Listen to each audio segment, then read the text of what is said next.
Hi everybody, hi Martina, thank you for coming to our podcast.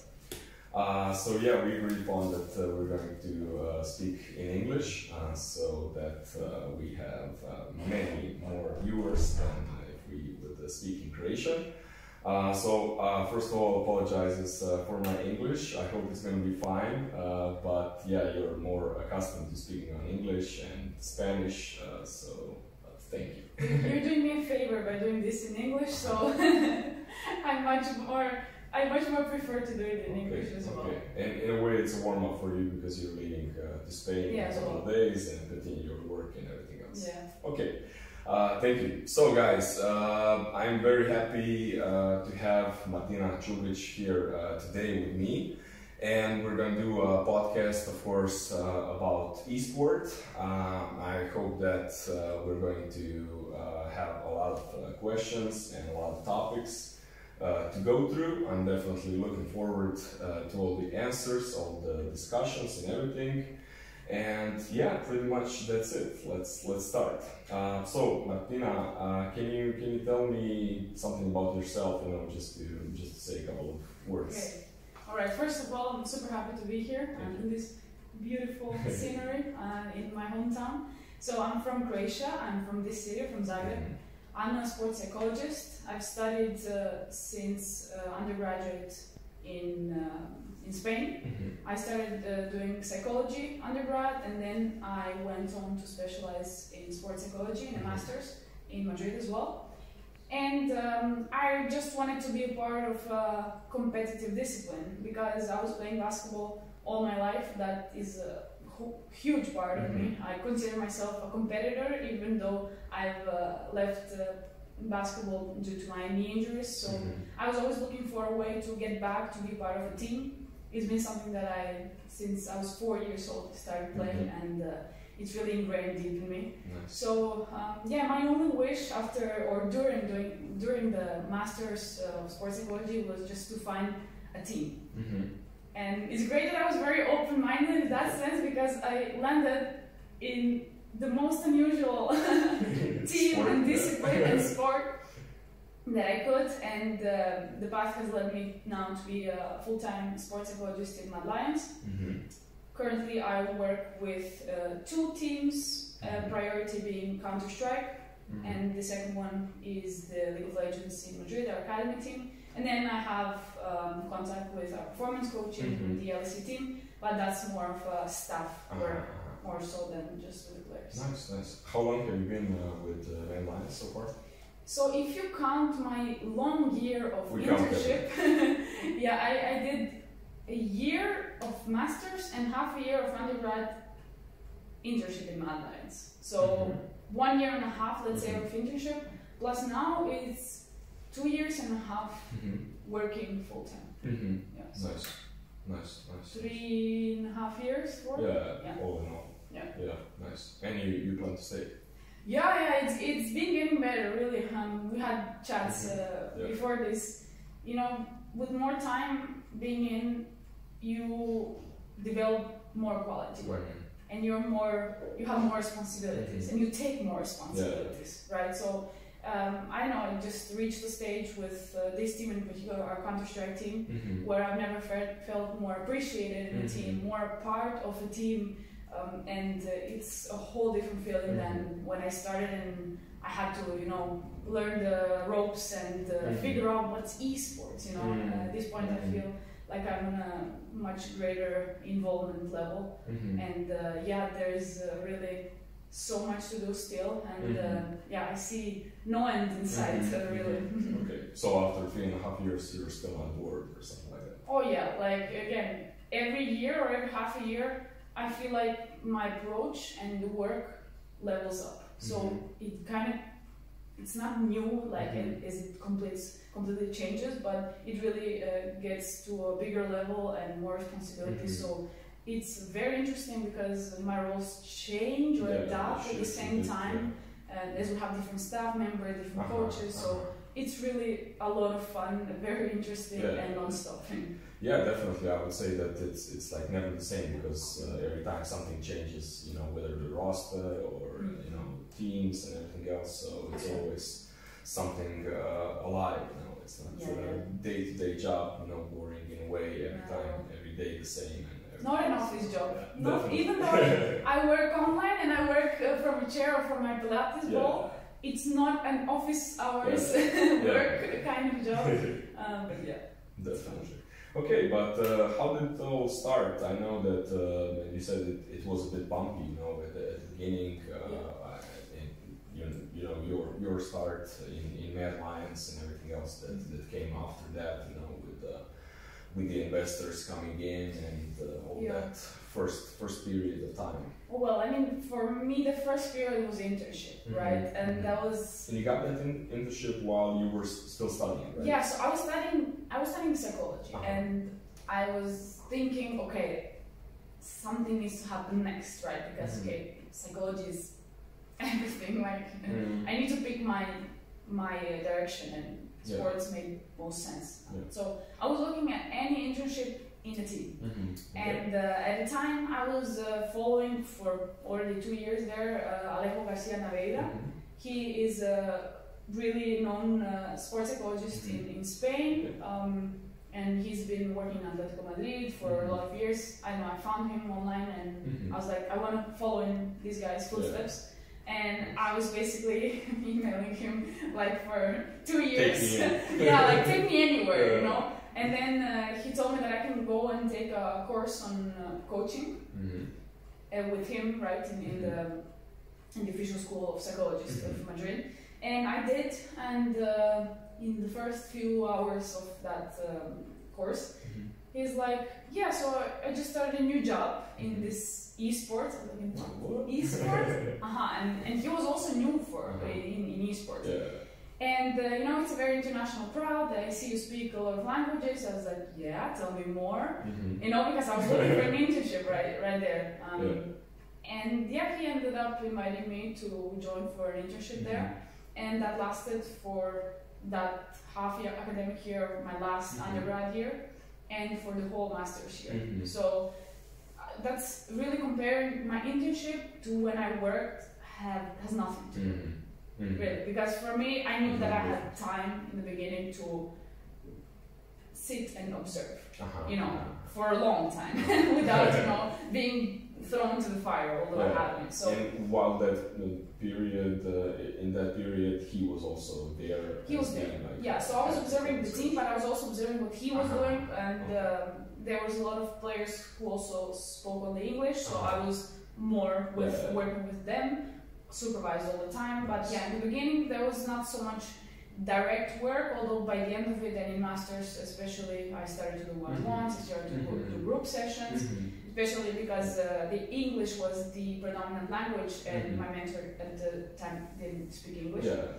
So my mind since then has changed a lot, because when I was finishing masters, it went into a dark period with when it comes to investment and money in general, and there was a mention, and it was going down in the sense everyone was getting fired around me while I was in the house, and I was like, what's going on? 2018? That was, no, 2018 was when I came. 2019 summer was rough for everyone that I knew for a year and a half.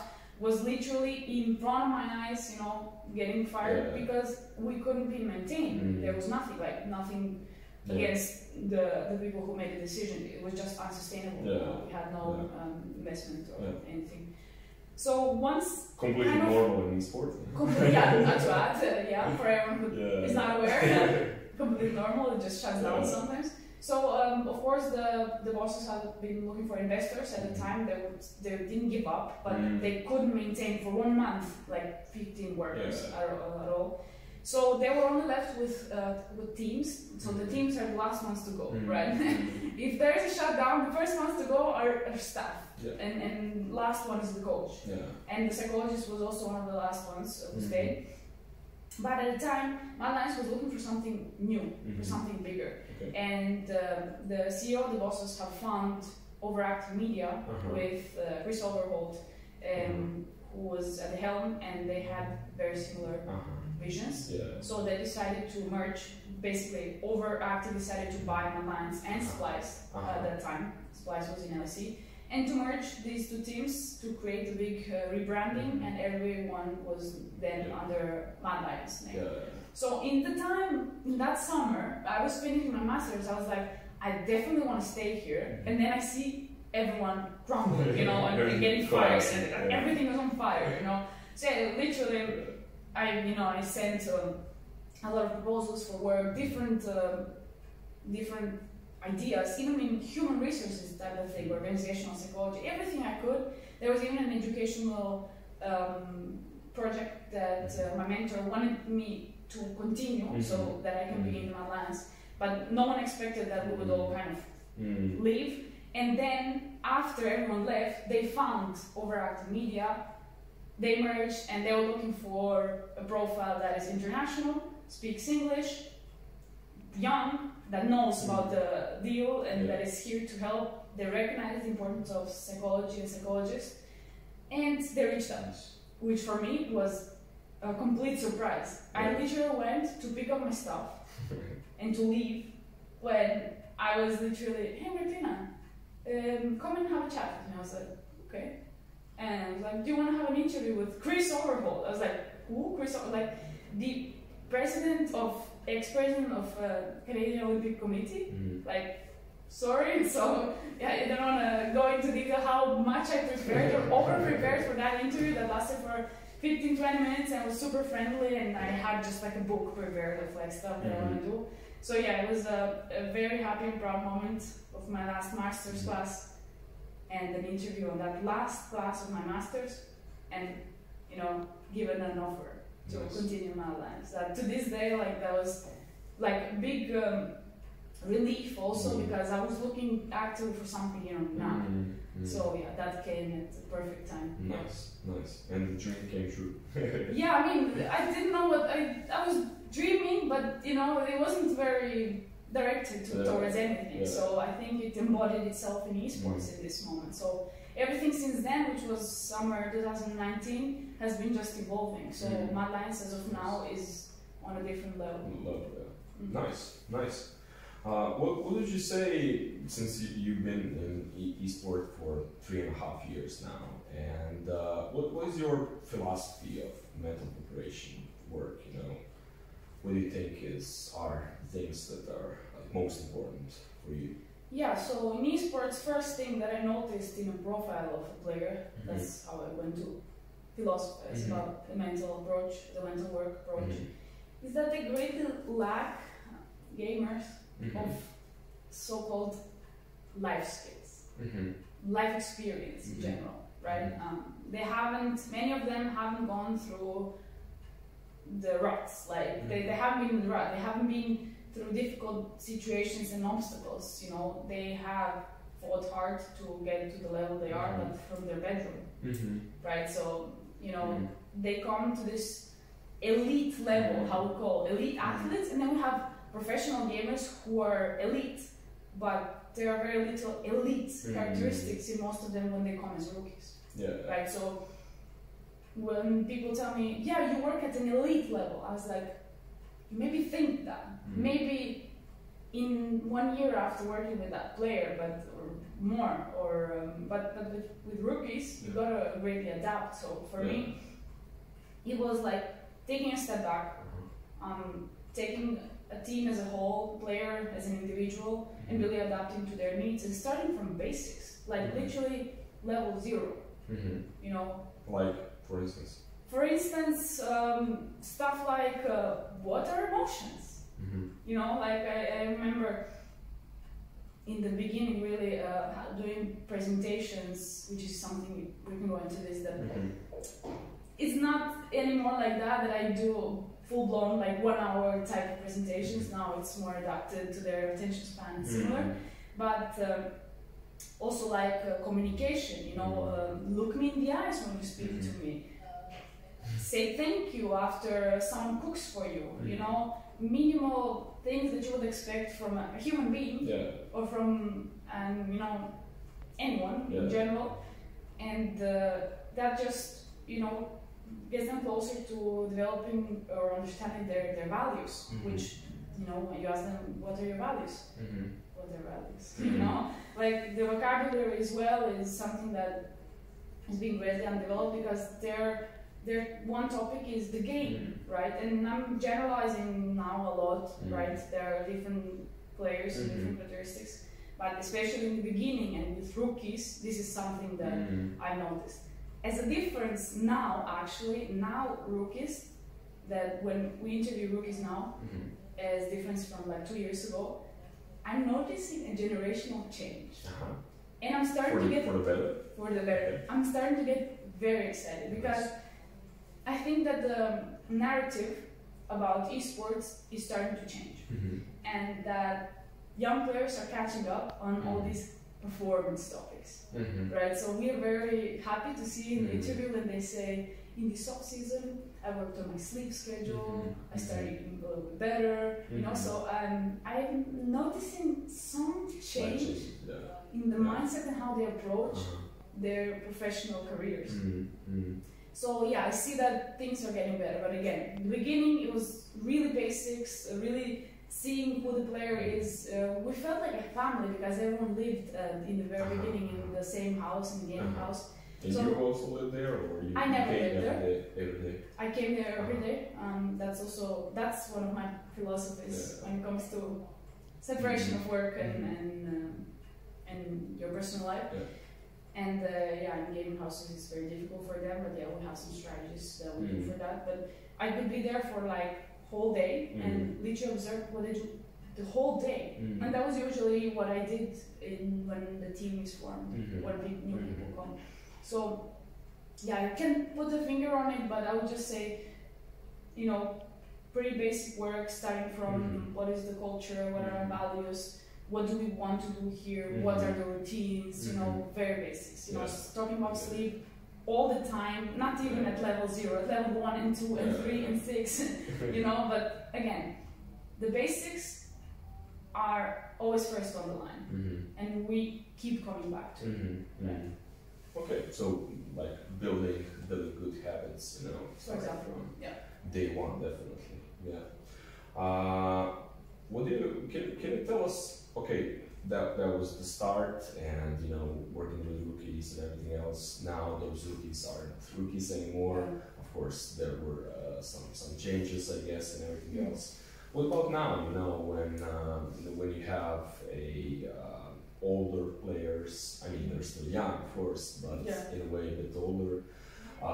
What are like main topics on which you work now with the guys? So I can look at one player that we have in academy for now 3 years. We'll take him as an example, because again, when you say older player, again, there are not many, because we always change. And now our CS team, 7 months in the project we are now, and we consider them to be on another stage. Like we have passed the level 1s. You know? It's a fast. So like there are few. But when I see them, firstly, what greatly changed is a lot of trust. Is the amount of things that willingly get out of him without you having to be on top or force or ask or be there all the time, right? So the ones who spend more than 6 months, let's say, because this is when you usually say, oh, more than 6 months, 1 year with the players, it's amazing, like finally we can do something. I think that time frame of 3 to maybe 6 months is when you start to see, you know, who's really benefiting a lot from this work, because obviously some will benefit more and some will benefit less, some wanting more, some less. Again, this is adapting to their needs, but most of those who stay for a longer time realize that from time to time, you know, they can reach out, or we can talk about this, we can repeat these things, they tell you about what's happening in like short summaries, because usually it's repetitive, but they're more skilled now to deal with this, so they can talk in more fine manners and like the quality. We don't have to, start from the very beginning. We already know, we just need to remind of the skills and tools that we have already. So I feel like my work is much easier at this point because the responsibility is shared. From the beginning it is shared, right? That what you give and what you get changes with time, and how much you will get changes with time alone, right? So the players that really stay here and believe in this project and believe in the process are the ones who, like in some time, recognize that. Look at all these resources, and here I'm not talking even about only myself. We also have a physical trainer. We have Louis and Jake in Berlin and Louis in Madrid, and they give all the physical, nutritional, sleep, kind of physical health things. And they're also being approached, and asked about minimal things. And we always, shine when we get asked a question because, we always say like we worked hard for being asked. To be a two-way street, Exactly. So we're not there as a service, but we're part of it. Yeah, we're part of it. Nice. But it seems to me that definitely it takes time, to get that level of trust and mutual understanding and everything else. It seems to me that it really can't come overnight, And what you said, when you were all together in a team house and everything, you just need to spend time there to be with them. Maybe not to do nothing special, just to watch, just to be there, just to chit chat, observe the practices and everything else, just for them to feel the coaching staff as really like part of the team, right? How explain this and why is it hard? Players come to you with, let's say someone's 18 or 20 years old, let's say. For sure they've been playing at least 8 years, let's round it to 10 years. And they've been using most often the same approach. So they come to you after 10 years of learning something, and you're literally asking them to unlearn 10 years.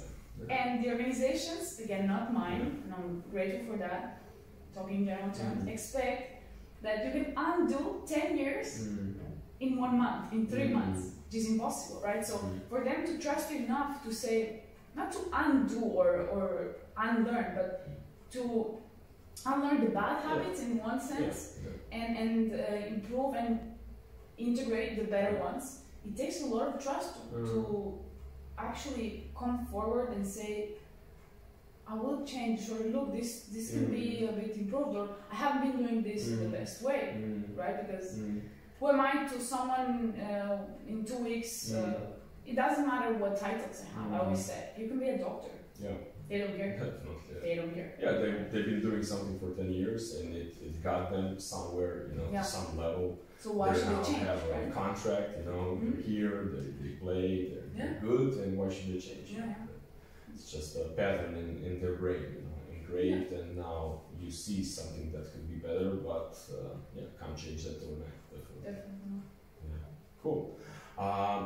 Okay, can you tell us how does your workday look like? Okay, you have a couple of teams and everything, but your regular workday schedule and everything. So to put in a context, for the past year and a half now, I've been working online. This was a conscious decision because we had a Counter-Strike team who is mostly online format. Then we have Mad Lions team in Madrid that lives in a gaming house. And then we have Berlin LC team that has office apartments. So we have 3 formats in 3 teams, and they're very different and they work differently as well. So good thing is that we're 3 performance staff, Jake, Lewis and I. So we have strategically separated from its Counter-Strike. So my format of being online work completely fits theirs. Apart from them, that is my priority 1 team. I work with the academy team as well. So this basically looks like in the mornings that when everyone else is sleeping, which is great. I love that. is what I call research and development, where, just the regular stuff. Reading, checking notes, preparing for the day, reading what other people have done, reading some notes from the players themselves, and just preparing for the day ahead. So, that's a must part of my day, really, and it helps me center as well. Then, usually in the morning, before they start with any activities or they have scrims later on, we have one-on-one times. Again, not every day. Kind of do it 7 to 12 days. Once every 7 to 12 days with each player.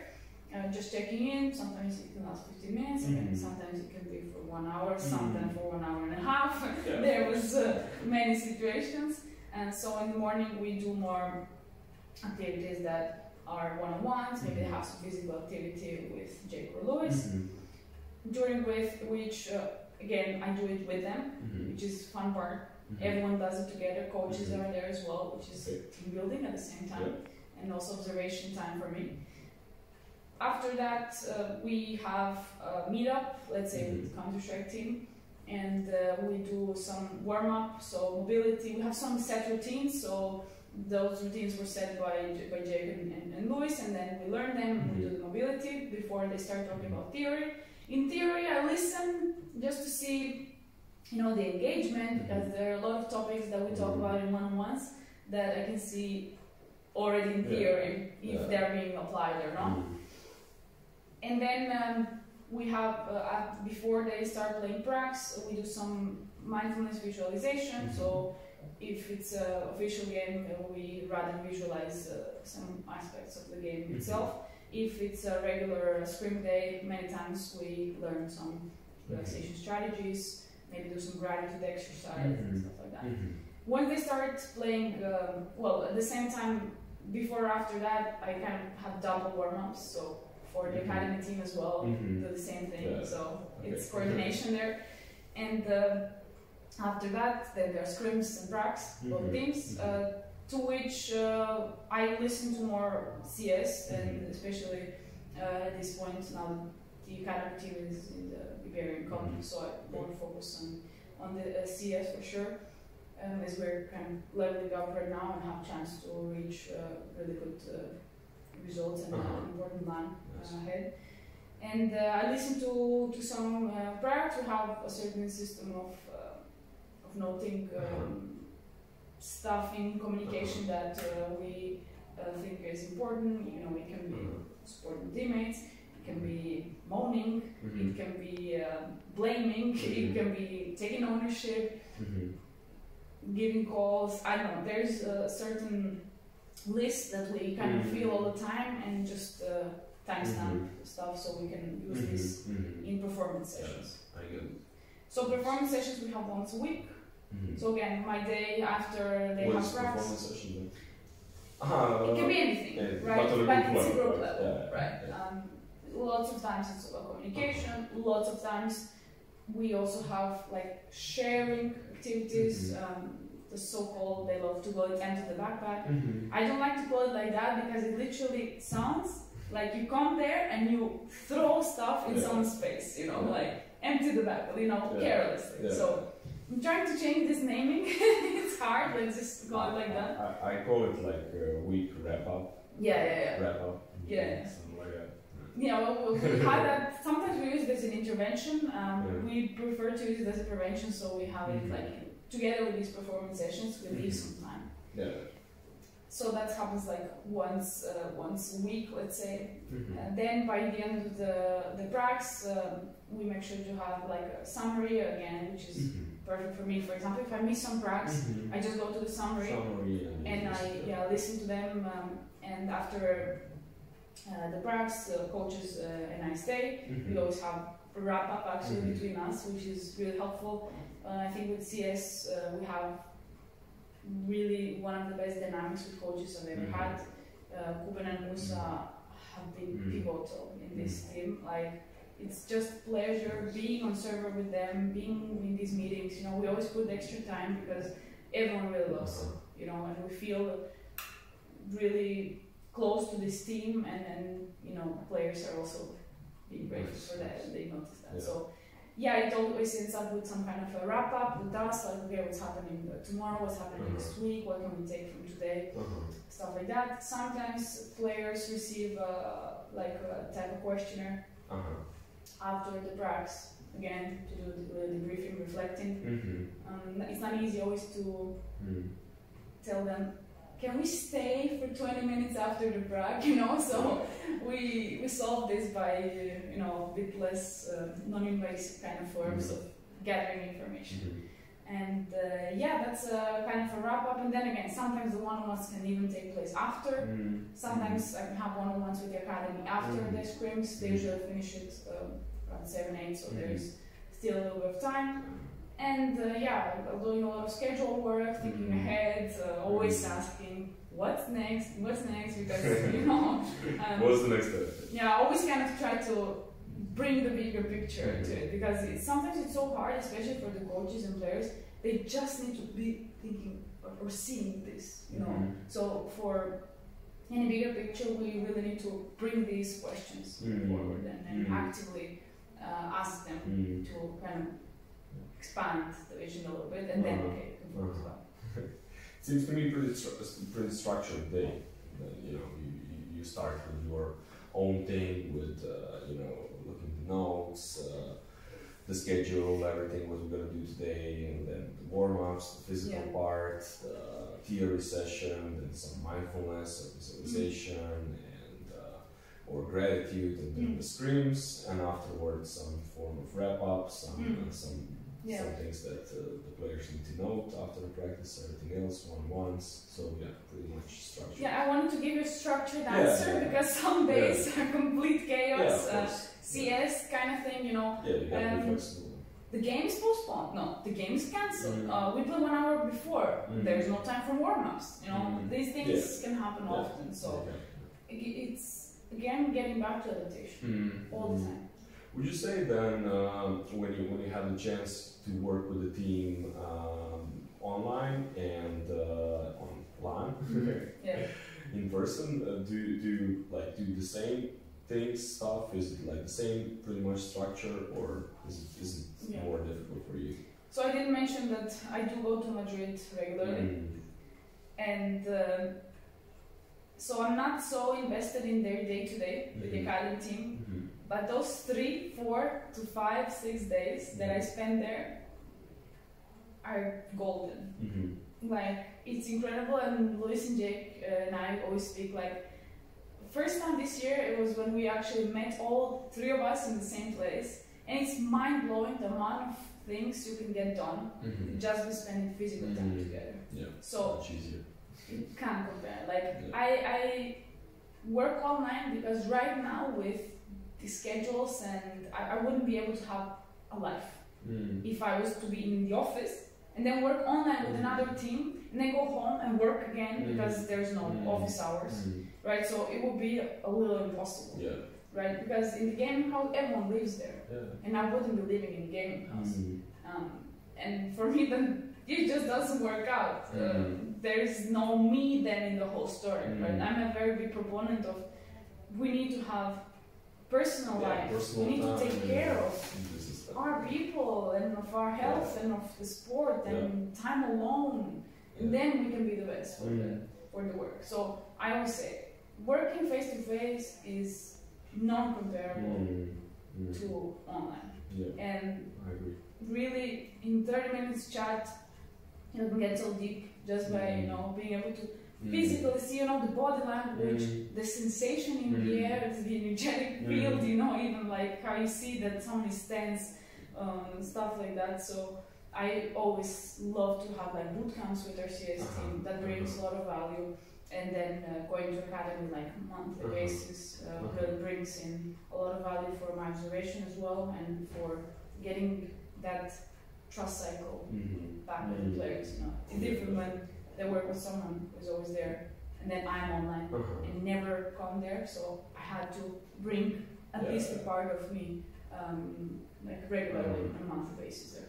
How often do you have the opportunity to go with them to some tournaments, online events? I know that they've been, of course, postponed, especially in CS, but So this year was weird, obviously, and let's just say last tournament that we had was in Stockholm with our Counter-Strike team. Unfortunately, and here I will call out, but the limit on people per staff was 7. Which means you bring your 5 players, your coach and choose another person, because usually you have manager, you have some performance staff, you have assistant coach. You have to choose, right? That's and really like it's not the same, right? Because every day we are working in a group. Even though I'm there for maybe 15 minutes actively with them, there is still an impact I make at anyone, right? Because in the end, it's about creating that dynamic, and everyone brings something to the dynamic, and the routine of you guys being together. Yeah, for sure, and that's something that we really stand for. If coaches cannot focus 100% on what coaches need to do, and they need to do, let's say, I don't know, thinking of how to set the mobility and the warm-ups and mindfulness and stuff like that. Again, they're taking away of what is their top strength, which is like coaching and this aspect. Now, coaches need to have some pedagogy skills and similar, but if they have to double their work and focus on different aspects, it's hard to keep everything in place, So I couldn't go. Assistant coach went, and we really hope that in the next tournaments we will be able to go, at least 3 of us, Definitely. This is now something that we... new reality. we can't, and the thing is, we're not obviously the only team who's dissatisfied with this. Every team that is on a more serious level has this staff member, so it's very hard to go out of your routine for the most important event. So far with the team. So we had our strategies for that, but I really hope that for the next one we can all be in the same place and experience this as a group, because in the end I think that's a reward for all the work. These tournaments are rewards. Something special, new dynamics and everything else. Something that comes in the end of the road. Definitely. It seems to me that you have let's say many teams under your belt, and you cooperate, of course, with the rest of the coaching staff. But it seems to me that many times you said that it wouldn't be possible, for just one person, being in 3 teams, right? So it seems to me that it's teamwork that makes the dream work. For sure. Look, at some point I was spread across 5 teams. 5. I don't want to go into that. That's just not manageable. If you want to do your job properly, you need to have responsibilities division, right? Of course, that costs money. Those are resources. But if you want to do it right, you gotta give time. Time is very valuable, right? But how much value you put in time is even more important, right? And not separating all the kind of things and giving it minimal kind of attention. I realized when these 5 teams that it's impossible to be with 5, so I was like, with 3. But what happened in the beginning, working with 3 was okay, because again my responsibilities weren't as high and I wasn't as involved as I am now. As the work was getting more higher in quality, and the responsibilities were getting higher, and the involvement and talking with coaches and just these routines, I realized if I want to continue doing good quality work, A, I need to coordinate better, and B, I need to separate this. So that's why this year, this is how CS and League of Legends team is separated, and I'm coordinating for CS with Jake and Louis, who are part of the team, right? But they have their priority team, so I'm kind of bringing them in on a regular basis, and they are part of the routines and similar, they really are part of the team. But if I'm not there to coordinate them, then again we are lost pieces. So we have weekly meetings in which we catch up on all 3 teams and share ideas and share solutions, so that each one in their team can implement what we have talked as a group together. So we are like a strong triangle there that we work through each other in many ways, right? And then each one has a responsibility to kind of communicate that with the coaching staff there, and then again follow up and continue working, right? So there is high importance on multidisciplinary work, on teamwork in general, on coordination, on bringing some structure to sports that is chaos, you know. So we need to be thinking 5 steps ahead, even if it's impossible, because we need to be thinking of the ideal thing. And then when they tell us no, then we just, you know, are left with just whatever we can have, you know, just the parts of it, you know. Okay, if we can't do this, you always have like 2 options. If we can't do this activity or for an hour and a half, or do this in bootcamp, can we at least have this? You know, so we always have like ideal situation, fine, and like minimal. You know, like we need this. So yeah, I really enjoy working with them, and it's a pleasure to work with people who put effort continuously and who are present and really open to help and to receive and give feedback. Nice. But again, it seems to me that you know, shout out to the org, definitely. You know, because we talked like a couple of days ago, but it seems to me personally that there are like 2 different tendencies or 2 different like philosophies in esports. In some org, it seems to me that they like invest a lot of resources, a lot of money. They go very aggressively towards, you know, buying top players, elite players, getting all that salaries and everything else, and they again expect, of course, very fast results, prizes, sponsors, and everything else.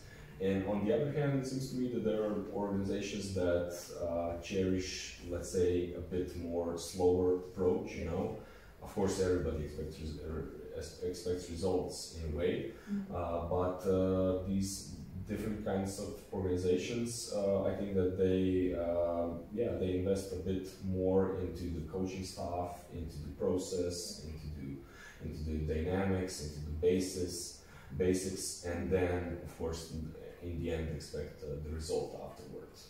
So it seems to me that Mad Lions is this, let's say, second kind of. For sure. That's what I always mention. Like, I can't imagine being part of any other org for the amount of trust don't we've say been that. given. Maybe you get some. But sure. At this point, you know, it's like this has been a long road, and I've seen Mad Lions even before we were Mad Lions in this aspect, and really the progress is clear, and the importance is in the people. The most important resource are always the people, right? And we took our wrong turns for sure, and we had a lot of changes. We are still adapting, obviously, but the key players are the leaders from org who give us their full trust, obviously, with a lot of meetings and follow-ups in the beginning in which we actually need to earn their trust by continually showing, you know, we're doing this, it's supposed to help in that, and then, you know, following up and say, these are the results, we've seen improvement here, we're having some issue there, but we know what to do, you know, so we always make sure, and especially in the beginning, in this communication with the leaders, with the managers, is that we have structured way of looking at situations, already giving solutions and being proactive when things happen, right? So we're not waiting for fire to start. We already in these meetings showing them that we're ready for this because we've done that. Or if this happens in the beginning of the season, we're doing some prevention work and even like injury prevention, you know, stuff like that. So I think that from the key players, from the leaders of the org, what was really important, and I'm grateful for that, is this open communication flow and stream that we had in the beginning, where we had our chance to actually prove or to show what we work, what we do. Because that's very hard. Like many times they don't understand what I do. Yeah, because it's not that like in a way measurable, you know. Yeah. It is, but then it isn't. You know, it's hard to see it definitely, you know, and to say, okay, this is the work of the coaching staff, this is the psychologist, this is the fitness coach, whatever. But but did it go that way in the beginning?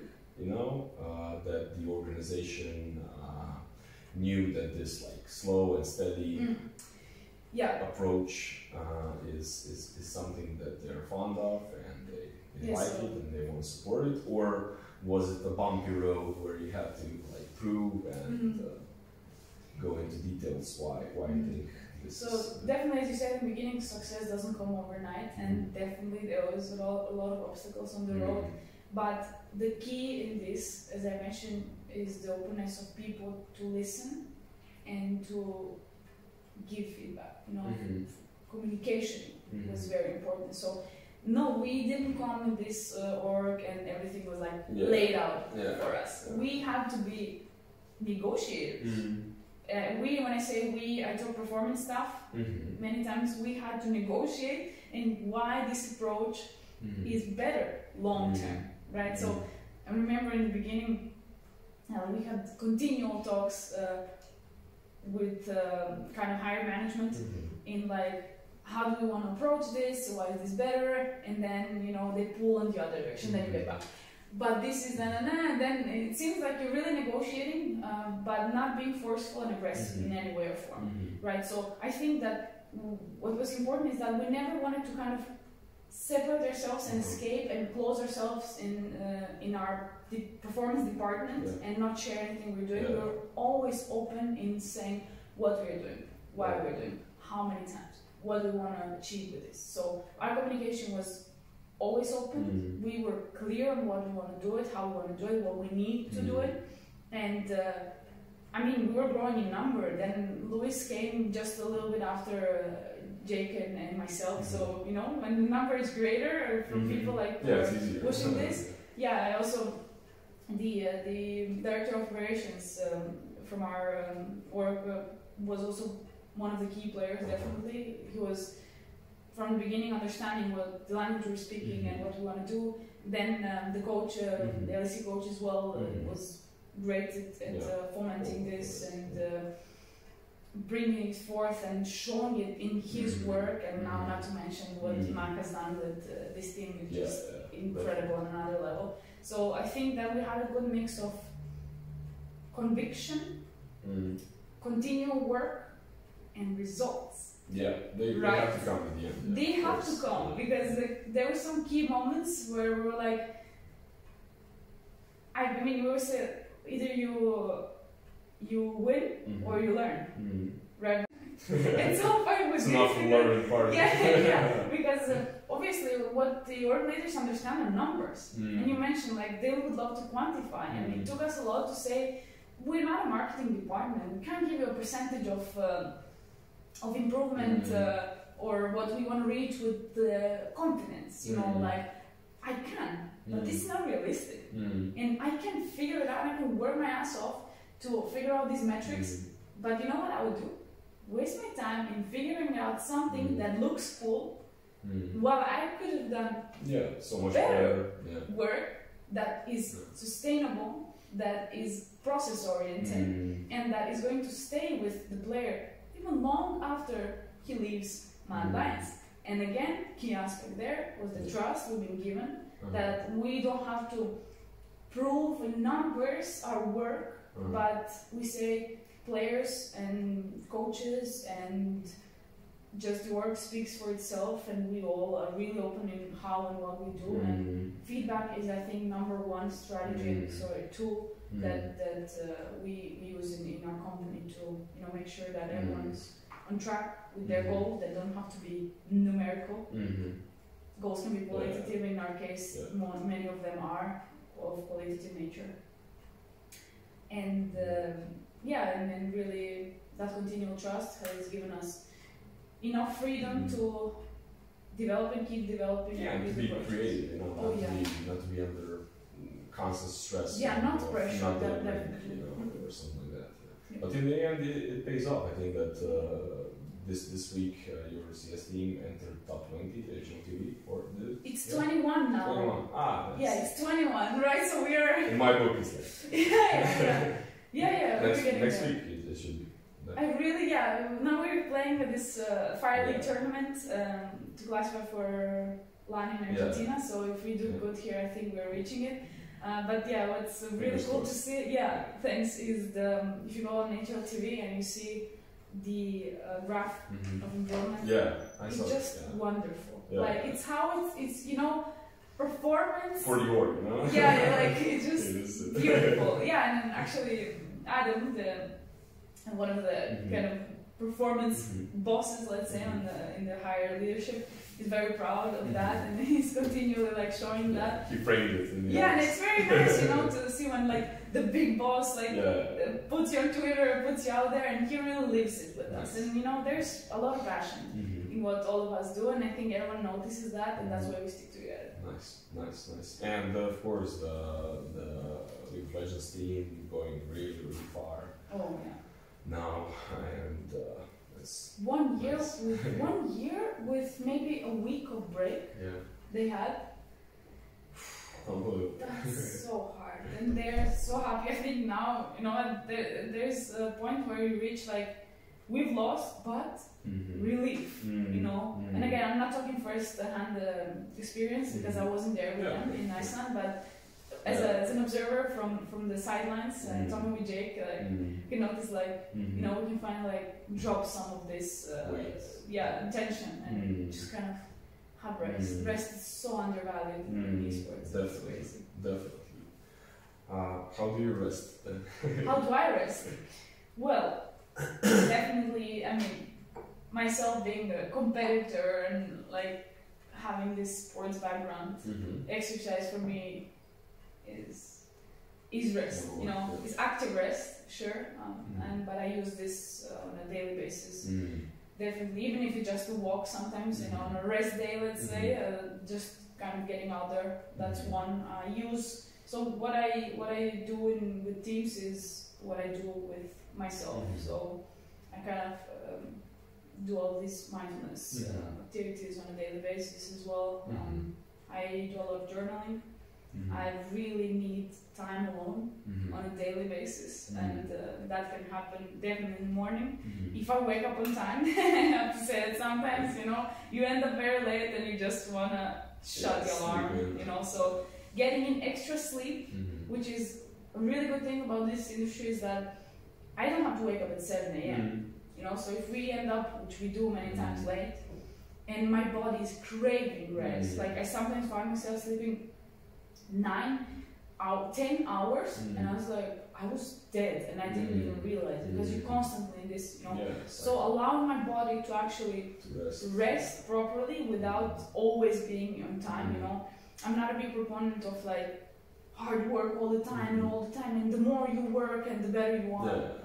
I have a special question for that. Okay, the diminishing returns, right? Okay, I won't go into that. But definitely, what I preach is what I do. Mindfulness, as in breathing techniques, is really one thing that I do for mini breaks. You know, like even, like just taking a few mindful breaths. Wow, how much that can change. Like just like getting some oxygen and getting down. And obviously, people. I'm a social animal. I need to see people, and it's been very hard. This, working online, working from my room, injuring my knee. During COVID, you were all the time in. That was when I started, and I was actually in Valencia, so I had to travel to Madrid, and then I couldn't. And then I was enclosed, kind of. It was like 3 months or something. For 3 months, I haven't seen a person. Literally. Because I have a football player. This was during that period in Mallorca, and for like 3.5 months, everything stopped, and he was just going out to the grocery shop. I think they had like some time period in the day that they can do that and throw the trash and that's it. You know? It's like, 3.5 months. if you live alone, 90 days. you're not going to see anyone in 3 months. Yeah. I wasn't living alone at that moment, so that was good to have some human contact, you know, and animals, which was great. But that time was hard, and now like I injured my knee, and for the past 2 months I wasn't so mobile, so this was also a heavy burden for me, you know, because exercise was off the charts, and so I had to. I mean, I did obviously upper body, but again, that's cardio is missing because you can't. There are just some limitations, so you found your ways, but definitely for me, it's in my schedule. You know, it's not like obviously it's natural for me to come, but it also needs to be scheduled. Nice. Just 1 second, Marina. Yes. You can step out of the office if you want. It's so good to listen, you know. If you want to stay, you can join us. Stay for like 10 euros. If I didn't have to go, I really would. We'll send you a link. It is a good interview. Thank you. Thank you. Bye. See you. Yeah. It's a laid back podcast, so people come in, come out, clients, and my colleagues. Okay. What is like maybe the hardest part of your work? The hardest part. Right now, I would say in this moment, so you love it so much, and just after this rest question, this is good to continue in this fashion, is having time off, like, but off, not like 1 hour, not like half a day, days or a day. In the past few months, I did in the past week or so take like a full day off, but this is definitely no office work and office hours, right? So you need to jump in. The teams play in different times. So for me, the hardest really is that, you know, once you're in this, I call it a wheel or a washing machine. Hamster wheel. Yeah, literally, hamster wheel. And sometimes, like, if you don't have these set routines, like if you don't start your morning with your routines and do them, you can come at night and finish at like 9 p.m. and you're dead. Yeah, you can't move, right? So I got myself like 3 weeks or something. I was like, I haven't had 24 hours free, right? And firstly, I don't want to be that example for anyone, right? Because I really believe, yes, your work can be your great portion of life, but your work is not your life. Yeah, definitely. I totally agree with that. So for me, that's hard because, I love to work online because I can work from anywhere. Like I'm in Zagreb now, and in 3 days I'm going to be in Italy, then I'm going to Madrid. I can be mobile in that sense, but still, But that mobility also is like, in a way, captivating you again, because you can work from any place in the world, and then again, at some point of the day, something happens. You want to be involved. Okay, you're not physically there, but you can be involved, and then sometimes it's like a cycle. You know, it gets entrapped into that. And I speak from my perspective because I don't only work in esport. I work with traditional athletes as well, and at some point, people play matches, people have competitions, and somebody always plays. Some match is always on. Somebody is always at some point in need for mental preparation or for a coaching session or for this and that, and it can just go on and on and on. And it seems to me that it's very important for us, to stop it, to have a day off, to have those mini breaks, and to practice what you preach. Yeah, that's why the other day I asked you, like, how do you do it in the sense, you work for yourself in the sense, and you're not a part of a club or a team as such, but you kind of manage your time, but obviously, like, you earn a living like that, and you want to earn enough, to have time off as well, but again, you have athletes that require your attention, and you can't know when they require your attention more or not.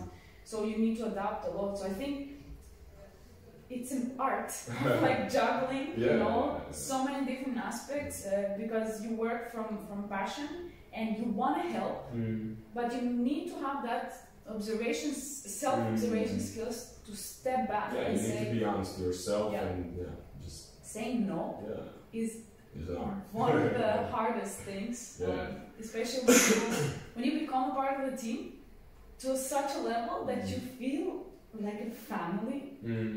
Yes, you have to say no to your family. You know? Yeah, it's hard. So also this. You get sucked in. And also this feeling like even when you take time off, I have to admit that sometimes I even felt guilt. And whenever I see guilt emerging, I was like, hey you, how come you visit me? You know, there's no need for you to be here, but jump on, hop on, it's fine. You know, and then you, I do a lot of self-work in that, and I have periodically I go to a psychologist.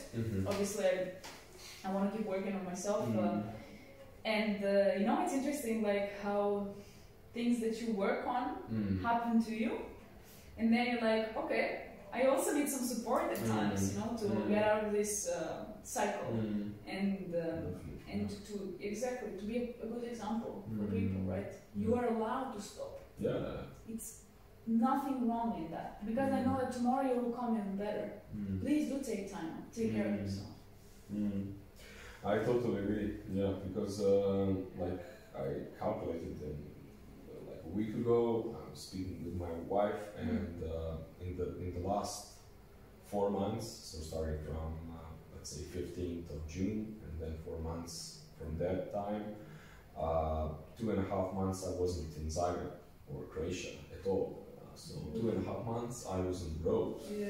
That's a long period of time in just 4 months. That's pretty hard. But I think it's a lot about scheduling and having, like you said, the routines that keep you on the right track. No matter are you tired or not tired, you just do it because it's a routine, it's a habit, and you do it.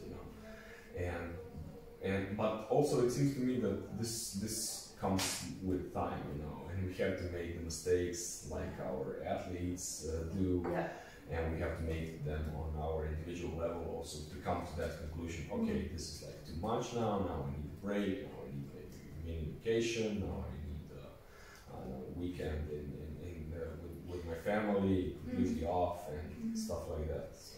I'm a very young professional if you look at it. Like you're way more senior than me, and I really learn a lot from you guys and speaking about these things. And when I see that you've been through this and that you recognize it and that you found a way to do it, so I still see I need to fail a lot more times, and to make a mistake to learn. But it's good to see like this is common. And it's something we all struggle with. So why don't we talk about this more and start not normalizing that it's supposed to happen, but normalizing that we need to do these things, even though emotionally we might be kind of pushed through the wall and or like into the fire. I think we need these support systems, and even sharing this within our teams, within the clients that we work with. Like that's personally my style and approach. I'm human and I'm very personal in how I speak to others. So all the players know like my family in a sense, or what do I, something about me. Like everyone has seen my brother at some point on the camera, and I really like to give that, like, who is Martina part of me. I also feel like that you're not a robot. Like I'm not the one who knows it all, and I'm not going to pretend that in any way or form. We need to have a better relationship with ourselves and with the others, so they can see that we've been through this. So it really helps me also talking about this with like senior people, with people who've been here and been through that so many times, and see that we're not going to just fight this off. We're going to be fighting it all the time. It's a process. Definitely. What else did I want to ask you? I have like so many questions, but we've touched so many topics already. Definitely. What is important for a good esport team, and what is important for a good esport player, like individual? What do you think? For a good esport team, Yeah. I would definitely say it's like our basics. What we started with every team is building this team culture. Right? I mean, we start and we continue. Team culture is a live thing, right? Out of this team culture, which is kind of an abstract term if I talk it like this, but let's put it in practicals. Like when, you know, mistake happens, how do we approach that? You know, what does that mean for us? You know, going in on even on a philosophy kind of stance of like, what does the victory mean to us? You know, what is our main motivation? What are we here in for? You know, so creating the house, creating the walls, creating the doors, creating everything from the foundation. That's for me culture. Second thing is what I call psychological safety, which I would put as a main thing, trust. A team and players that trust each other, that they can show themselves vulnerable, and that they won't be made fun of or be belittled is very important, because this is where they're allowed to risk, they're allowed to recognize and admit to their own mistakes, they're allowed to, they feel empowered to, and that they will be approached with open hands, right? Not like with defensive stance, with aggressive stance. So I think that team culture and having clear routines and clear approaches brings forth psychological safety, brings this trust, sharing a lot of different scenarios, not only in-game, is very important. And learning something about each other as people. Because again, you can, character-wise, you don't have to like your teammates. Just something like, you don't like everyone. It's like, I don't like to spend time with everyone. But I might have to work with someone I don't like to spend time with, which is fine. But many times, this I don't like someone is due to the fact that they don't give an opportunity, or they don't even open up to see who this guy really is. You know, because I know you in CS, but I don't know anything. I literally see you online and I see exactly this part of your room. What's behind? You know, what's the bigger picture? So I think trust is something that really helps in everything, in this kind of being feeling safe. That's key. On the individual level? On the individual level, I'm gonna give the most obvious reason.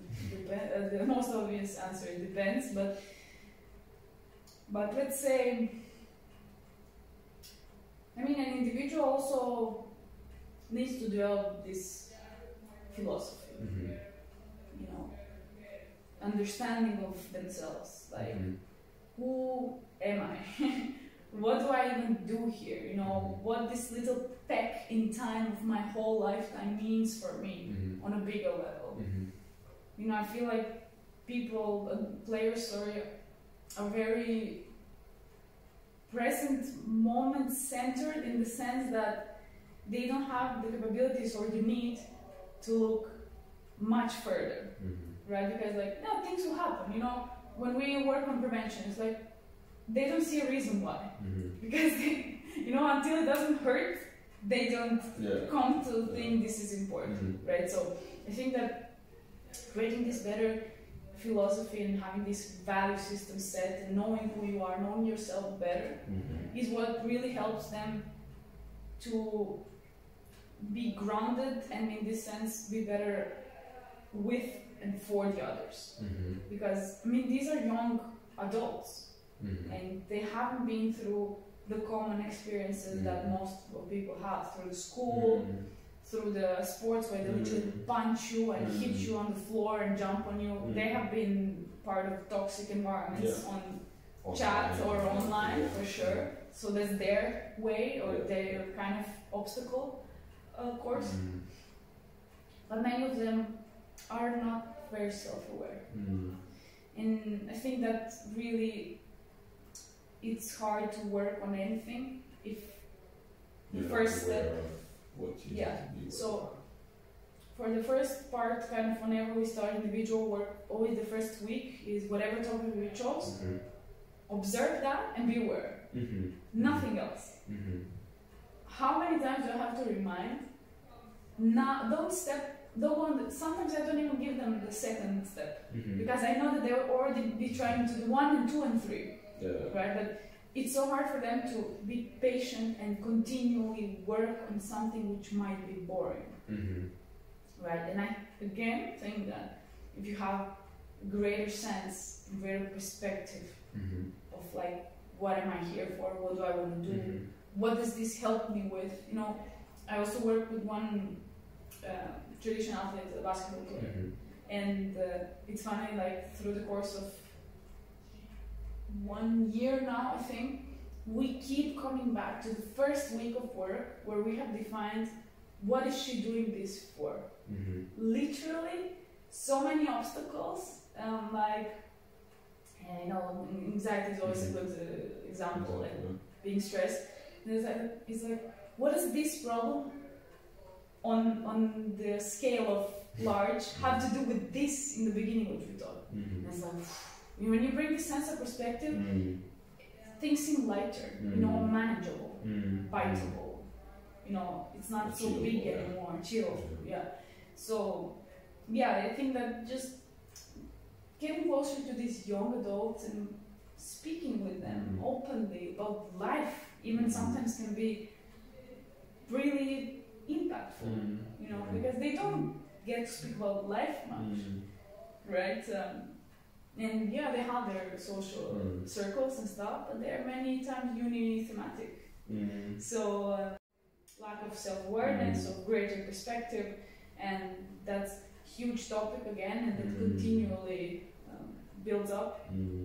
But we gotta start from that. Yeah, definitely. Yeah, I like that. You know, things that you mentioned. You know, like trust, culture, definitely on the group level, and self-awareness, and knowing why you're doing this, why you're here, what you want, stuff like that. You know, as basics, but definitely important parts of the pyramid, which build everything else. You know, and on the last part comes that performance and everything else. It's just solid base, and then everything else upon that. So, Would you add anything else on a team level, for example? On a team level, I think that for me, I would maybe add like their roles to be compatible with each other. Not in a way of in-game goals. They're set and everything. Somebody can not like their role best or whatever, but their like maybe characteristics and their personalities, you know, stuff like that. I think that maybe that's also one thing I would maybe add. You know.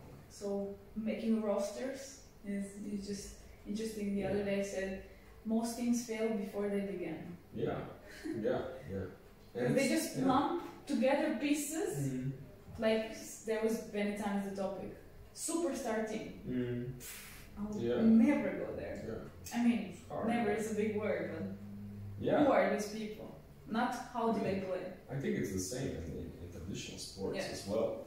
But what the problem is in esport, it seems to me that still it's going a bit too fast. You know, it's still fast forward. You know, and it's still not having that much time to invest into a roster and to keep it a bit longer. And I'm not saying like years and years, but a bit longer. You know, and to invest time and resources into building the roster or finding the better fit. You know, because it seems to me that I work a lot in football.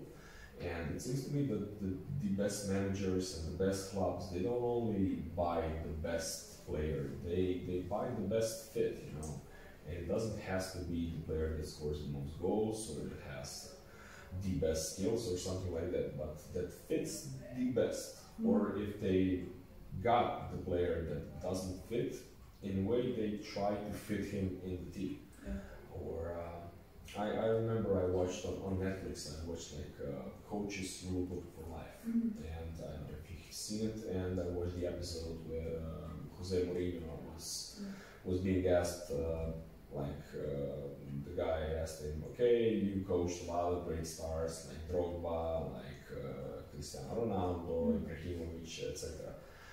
How do you make them better? And he was like, I can't teach Zlatan Ibrahimovic how to catch the ball in the 16 in the box and to shoot it. I can't teach Drogba how to hit a header. I can't teach Cristiano Ronaldo how to score a penalty kick or free kick or whatever. You know, I can't make them better on that part, but I can teach Cristiano Ronaldo how to play with his teammates. I can teach Ibrahimovic how to take down, how to take away a little part of his ego and be a good team player and to win champions, winning matches, etc. So it's about man management, right?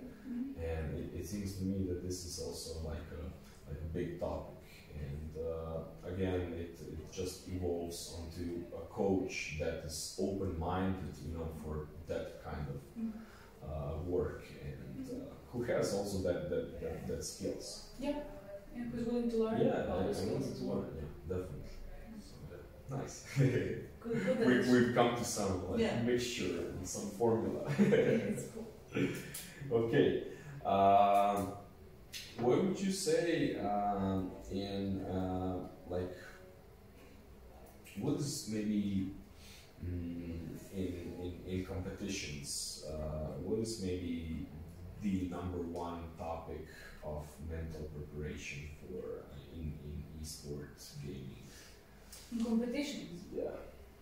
Let's take Counter-Strike, which I also like to separate. Like esports is like sports. So League of Legends is like football and Counter-Strike is like basketball. Not that they have anything, but you know, what I want to bring forward is like they differ greatly, and it's fun to see how profiles in League of Legends versus Counter-Strike are different, entirely different. There are some reasoning motives of the playing question. So let's take Counter-Strike. When it comes to competition, so we first need to understand like Counter-Strike game is such, how does it roll?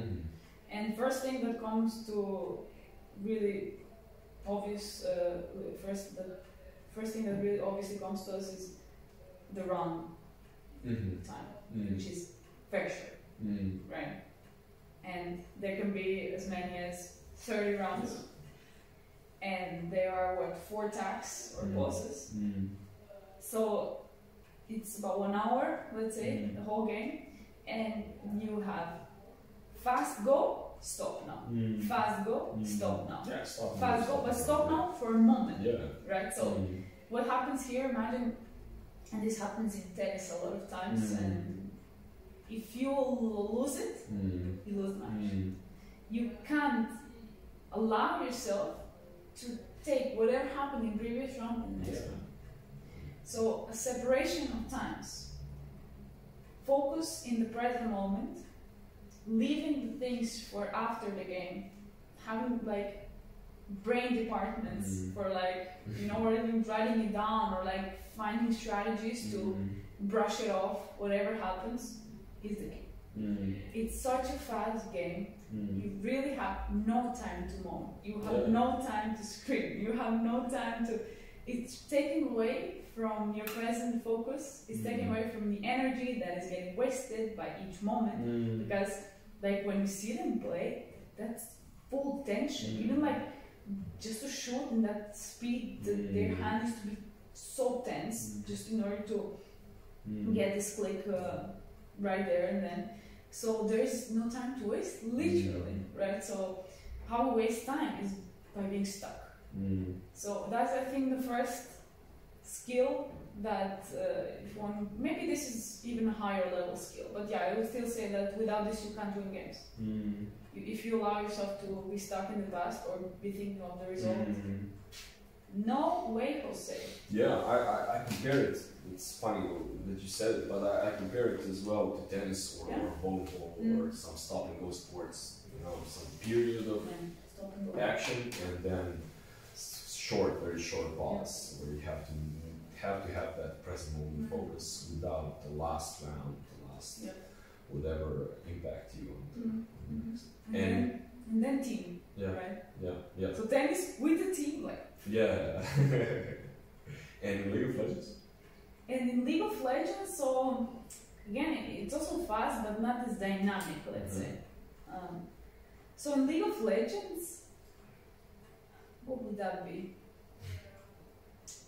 As the first one when it comes to competition, I mean, there's a part of it, obviously, the same topic, for sure. But maybe, I mean, it's really a lot on the skill in the beginning, for sure. Like, there's so many variables that you need to be juggling at the same time. So if you need to be taking so many decisions, most of them need to be automatized. So I think firstly, like, the obvious is like, you need to have your mechanics and you need to have your skill there. But if I can, like, any mental and kind of psychological, that they work, I mean, there needs to be some non-written roles, I think, in a team. Maybe this is not like the most important, but I've seen it so many times. Like, you need to know what's your unique contribution in the team, what your teammates rely on you without telling you. You know, many times in scrims, like scrims especially, they say FF, right, after 50 minutes. It's unwinnable when I hear this. Right, okay, many times, you want to practice something, and then if you mess it up in the beginning, you really can't practice it properly. Okay. But in the game, this will happen so many times. So, like, what's your next win condition? Like, I think this snowball effect that exists in League of Legends is so strong in players' minds that they consider early game mistakes like as we failed. There's no way back. And they kind of they tense up, and all of a sudden they gear down. Yeah, they are not being that much creative anymore. Yeah, and they can't find solutions. Yeah, and this has to do with grit and resilience, because it seems to me like, I mean, the game is so interesting on so many levels. Like, I still don't understand it well, seriously. Like, those video games, I don't play them myself, right? I wouldn't have time for anything if I did, really. But from such an interesting game that you throw it away because of the first 15 minutes, when you can actually practice so many things while trailing and playing from behind. I think that Mad Lions from this year is a great example, and I always use it. Like, do you remember when Mad Lions against Rogue had this comeback, like after the I think it was the Elder Dragon or stuff like that, where everything turned around. Like, those examples are what we play for.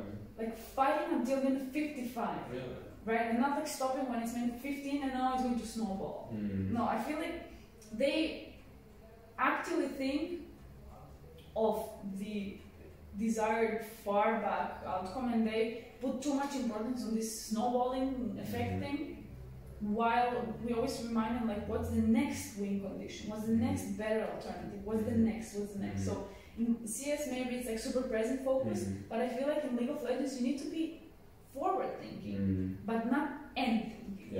So few steps forward. So I think like a lot of cognitive load in League of Legends is something that needs to be trained for. Like, don't go too far in the future, but make sure that you know your options. So you need to actively be juggling. I think there's really that cognitive load is so high, and that's why I think there's cognitive exhaustion, like emotional exhaustion as well, because like you're dead after scrims. You need to have your mechanics and skill in order to be juggling and forward thinking all the time. So I think again, this is maybe not the most obvious reason, like thinking of like what do you need for competitive, but I think it's a big part of like how they need to approach their thinking. I know that you're not fond of that term. Me myself also like grinding it out, grinding from the gutter and everything else, and invest as many hours as possible and everything else. And do you feel that esports scene is changing, at least in Europe, or at least in some parts of esport? Because it seems to me that it's in a way hard to change, like you said before, after 10 years of making a habit of something, it's hard to change, definitely. And then again, some of the top teams, especially maybe in Dota, in League of Legends, and those Koreans, Chinese teams, and etc., that in a way, maybe not publicly, but definitely promote that like grind mentality of investing 16, 18 hours a day into playing the game and everything else. I don't know. Do you feel it's a bit changing and it's going for the better? Yeah, I think it is. Yeah. It is. I would love to see what is the involvement of performance stuff over the course of last 5 years, let's say. I would assume that it's going higher. There's a lot of colleagues that we have, and we have active communication with them, and more people are getting interested. Yeah. There are of courses and educations on how you can be part of this ecosystem.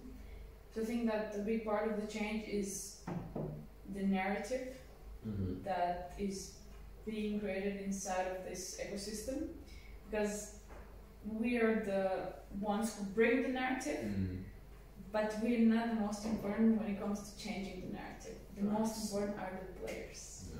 So I'm always very happy and make sure to retweet, share, talk about it when a player mentions a tiny bit of the approach that is changing, because does that go fast?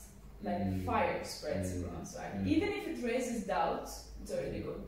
And I'll say this: I really think that one of the best things that happened to League of Legends, and by not wanting to sound mean or anything, is that FPX has failed this world because of the story of Tian, because of the story of health, wrist injuries, deterioration and exhaustion he's been going through for the past 2 years, being an MVP, being ranked high for these worlds together with Doembi, and now to drop at such an early stage. So, and actually in one of the latest interviews we had with one of the players, he mentioned this story, and all of a sudden in my head I was like, so big.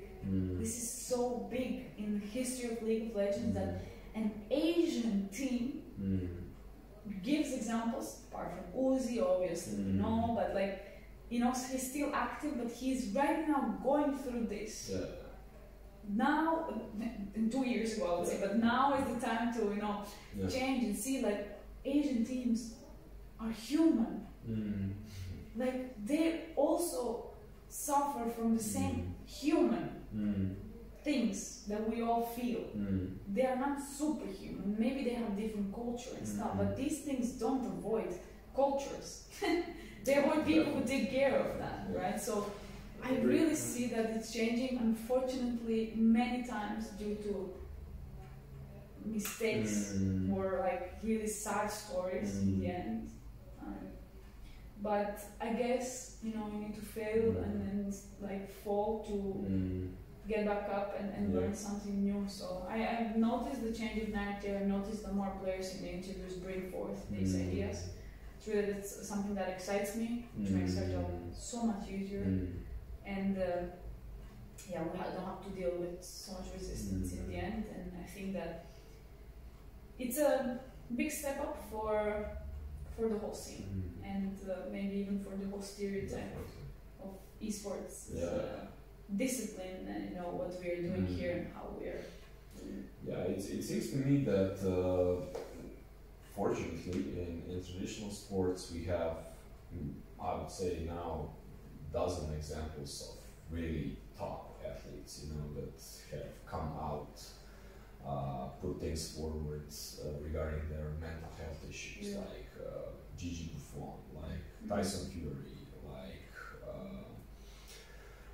who was Marty Fish, Michael Phelps, Kevin Love. Yes, then Naomi Osaka, then was the gymnast, Simone Biles. Right. So we have so many examples now of the top athletes that are really role models for everybody else, you know, to come out, you know, to speak up about the issues they're having. And I think that this is a great thing because, of course, not everybody is Michael Phelps or Tyson Fury and stuff like that, but it's thousands and thousands, most probably millions of kids over there trying to come to some form of top or whatever, you know, that can really say, okay, I feel this, I have the same issues, I feel the pressure, I feel anxiety, I feel sad. It's okay to be human, it's okay to seek for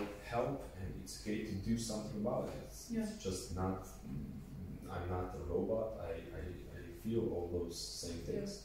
And it seems to me how in traditional sport this shifted, you know, from that you have to stay tough and nothing can touch you, and if something touches you then you're a pussy, stuff like that, and to that mentality where it's okay to search for help, as you search for physical and fitness coach, as you search for a nutritional coach and stuff like that. And it seems to me that this is just something that is going to be even bigger and bigger and bigger in esport, because esport is really fast branch and fast industry, and it's catching a lot of the things from traditional sports, like sports psychologists as well, you know. So for sure, nice. I got goosebumps when you were mentioning those big names, because like how huge are those stories and how impactful. Like when Simone Biles in this Olympics, what she did this Olympics has changed the course for many athletes over the world.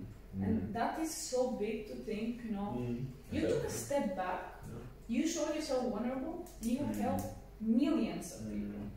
And just any of the high performing gamers, if he, and I really want to give them credit, some of them have stepped out and talked about this, right? We need more, we need it on a bigger level, we need carriers of these messages, more of them. And I think we're developing them. The more people we work with, I think they bring this message with them. Yeah, they bring it up. And as soon as you get to work with them, they start speaking about this in a normal way.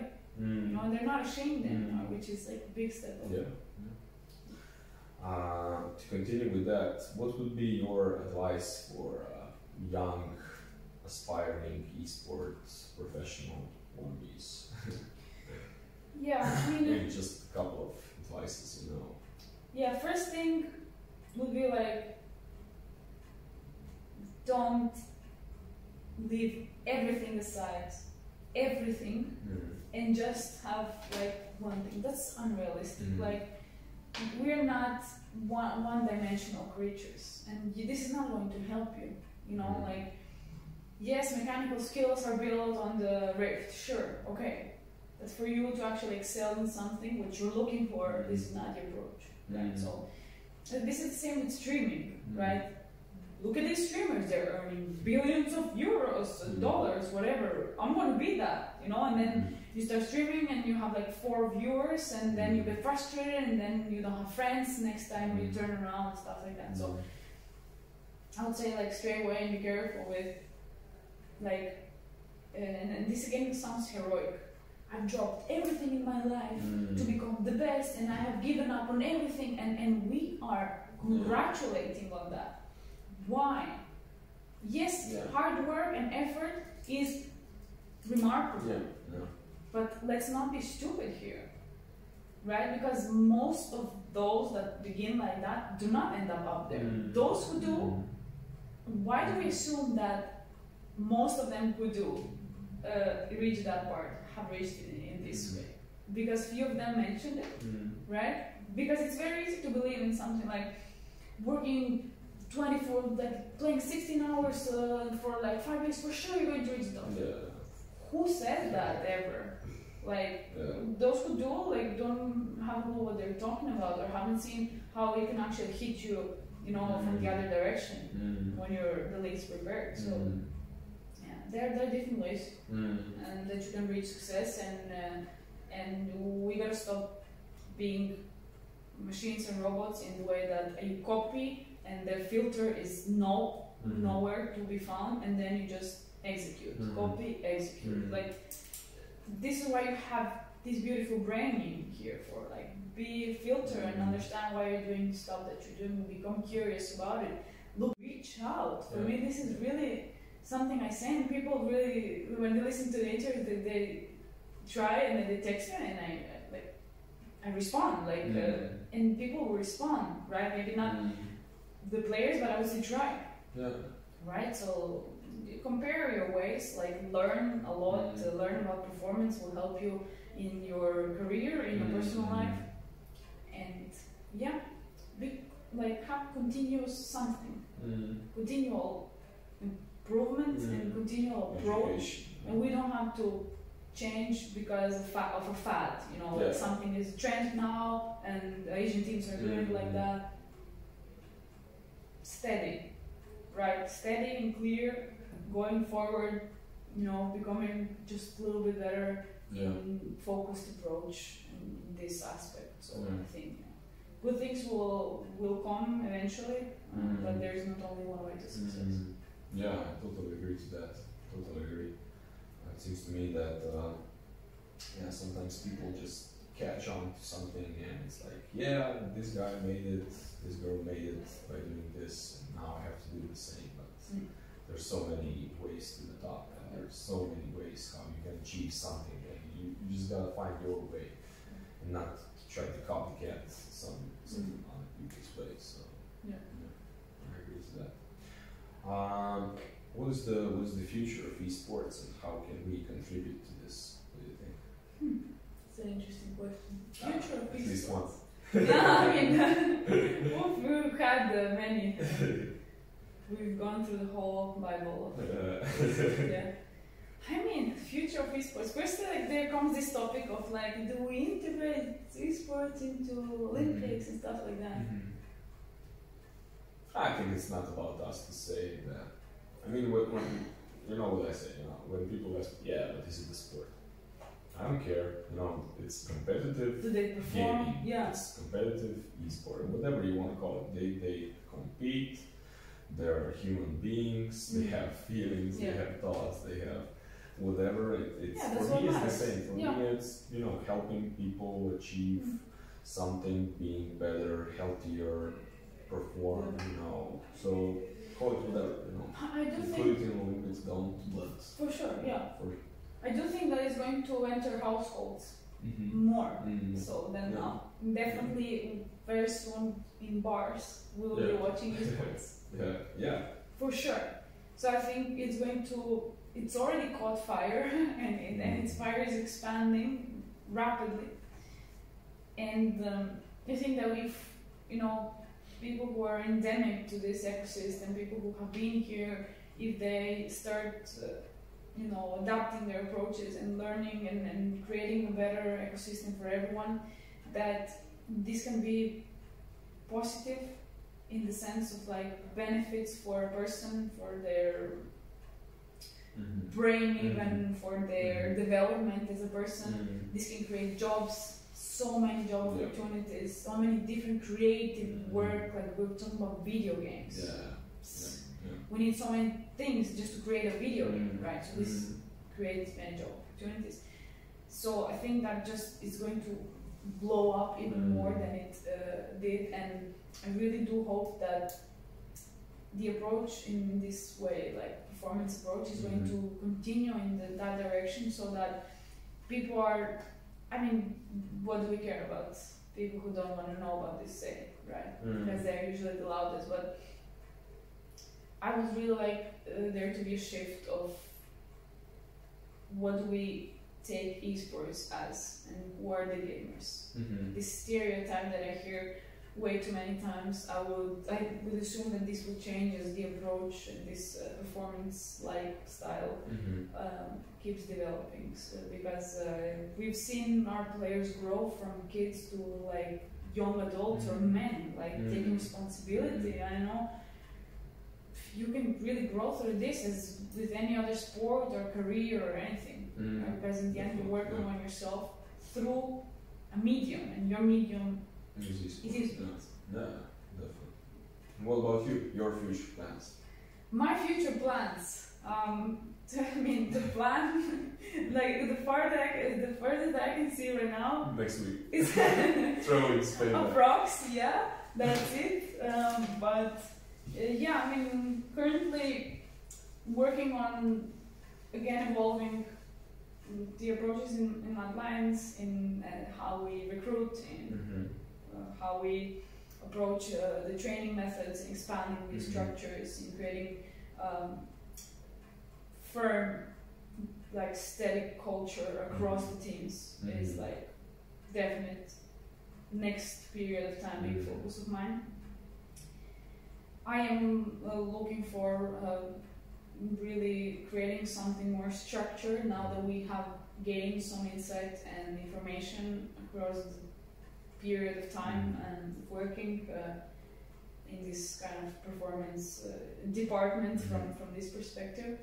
So I would really like to create something firm that people who come in after me, because obviously that will happen, have trails and have something to follow, because I would have loved to have had something to follow, because here you start from zero.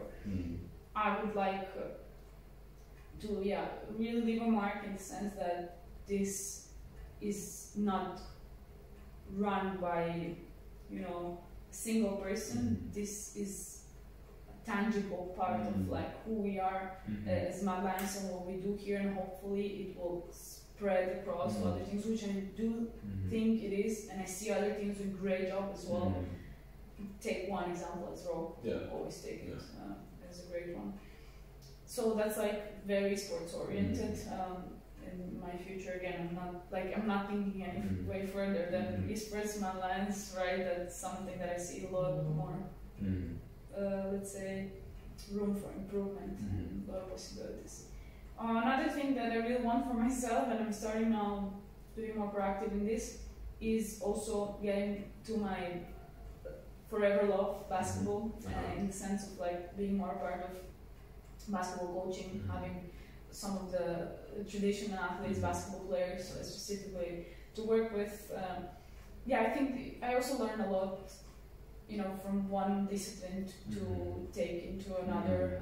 It also is a great passion of mine, and this also has to do with scheduling, coordination a lot. So I kind of, I leave it here, and I'm trying to now be a bit more proactive when it comes to like brands and social image and stuff like that, because this is the world we live in. And well, this is what's bit and part. It's great, and I think it, you can see the returns, and I really like to have these interactions in which we can share, and hopefully someone gets something out of it, and we grow our networks and we grow our knowledge by sharing. So that's something that also expanding to like courses and giving a course with my fellow sports psychologists from Spain. Shout out to my Mental Boom group that we are creating a course that starts in December for psychologists interested in esports specifically, in Spanish this year, but we can see for next year. Next year in your own language. Let's see which is that. But so that's also one part. So it's like esports definitely stays in my mind's focus. Basketball, a little bit of social brand image, which really comes along with teaching. Nice. It's one of my passions. Always wanted to be a teacher. First of geography, which is funny, but I think I found my thing now. So cool. Best of luck. I wish you all the best in your future plans, and I have a feeling that you will achieve them all Thank you. in the near future. It's a pleasure to be here, and again, I think grow out of this like interactions a lot, and I appreciate your time. Likewise, and yeah. Thank you very much. I think that we definitely touched a lot of topics. You can reach out to Martina on Twitter or any other social. You'll find me. Not difficult to find. Yeah. You'll find her. You can find me as well. And yeah, that's pretty much it. I hope that everybody, that some of you will find some answers and will find some things, you know, to share. And maybe not answers, maybe some things that are going to be, you know, questions, which is again fine. Look forward. Yeah. Thank you very much. Thank you.